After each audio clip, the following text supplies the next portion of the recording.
All right, so let's jump into the card. The first fight of the night is Irwin, the Beast Rivera, versus Ali, the Royal Fighter Alqaisi.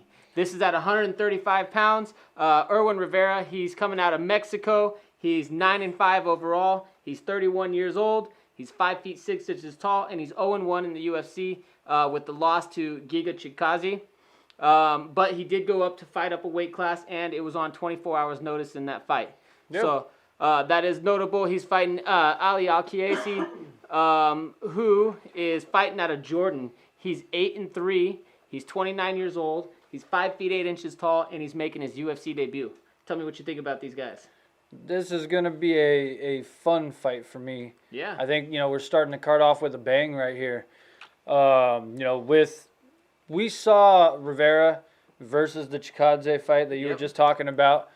He looked explosive. I mean, he was throwing Superman punches left and right, jumping over some of Chikadze's kicks. He was just all going crazy in there. Yeah. The only problem I think that he ran into is he just ran into a much bigger Chikadze. He usually fights at 135. So yep. Usually fights at 135. Like we said, he took the fight on 24 hours notice. He went to a decision. He was explosive and all that stuff, like you were talking about. The size was the biggest factor in that fight, and this was the biggest factor I saw overall when I was looking at Rivera's fights. Is he's typically the shorter fighter, but he's a little bit stockier.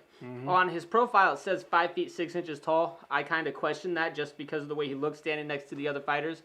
But like you pointed out when we were talking just amongst ourselves, he's been fighting tall guys a lot of the times too. So it's not like they're short guys that he's fighting. Right. So,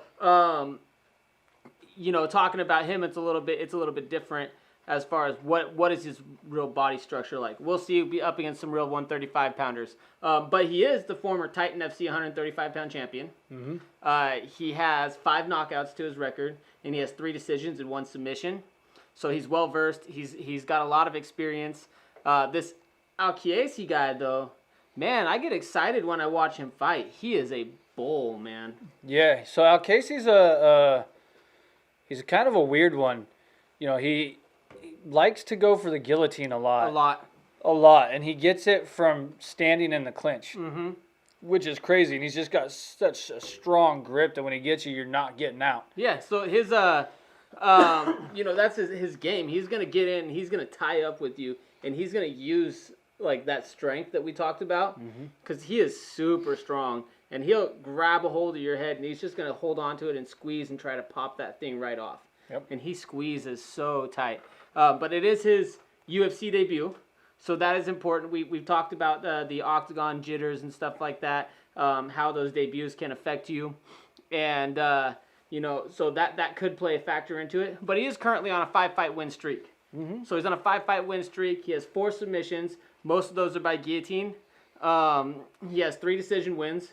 So he can go the distance, even with the pace that he pushes and the amount of force that he's trying to put into everything. It's still pretty incredible that he can go 15 minutes doing things the way that he's doing it, because your muscles tire out fast when you fight the way he fights. He's a pretty muscular guy too, and he's going to be looking to get this to the ground though. I just don't know that he's going to actually be able to keep Rivera on the ground if he does get him down. Rivera's scrappy. Super explosive, and he's wily and just really hard to get a hold of. Yeah. So good luck actually getting him in the clinch in order to get him down, because I didn't really see a shot. No. From Alqaisi? From Alqaisi. No. I did see, he prefers the clinch takedowns, get you down, drag you down, and then just try to check you out. I mean, he's going to try to close the distance. He has a little bit of striking, but his game is definitely close the distance, tie up with you, start squeezing on you. Yeah. And so that's what we're looking for on that one. Ultimately, though, watching those fights with Alqaisi, I was really excited. And I'm taking a shot in the dark right here. I would say, he's probably the underdog in this fight right here. But I'm going with him to win by decision. Okay. See, I don't think he has enough tools standing up to hang with Rivera on the feet. And I think Rivera is going to be able to use his explosiveness, his speed to get in, land the shots, just pepper him. Eventually, he's going to get that decision win. So, I mean, we both think it's going to be a decision. Opposite fighters. All right. Well, we'll see what happens. So they both, it's worth noting as well, they both only have 3 decision wins. So if it does end up going to decision, both guys are capable of winning a decision. There's not like there's a real marketable advantage there for them, but that's going to be an interesting fight. Yeah, I like it. I think they're starting with the banger. Yeah, if it goes to the ground, I think you're going to see that Alqaisi has the advantage. Yeah. And if he's able to keep it there, and that's his path to victory. But I think Rivera's path to victory is a little bit easier since the fight starts standing up. You have to try to get him down. So I think Rivera's going to do enough to keep the fight standing and just win that decision. That's a fair point. So we'll find out,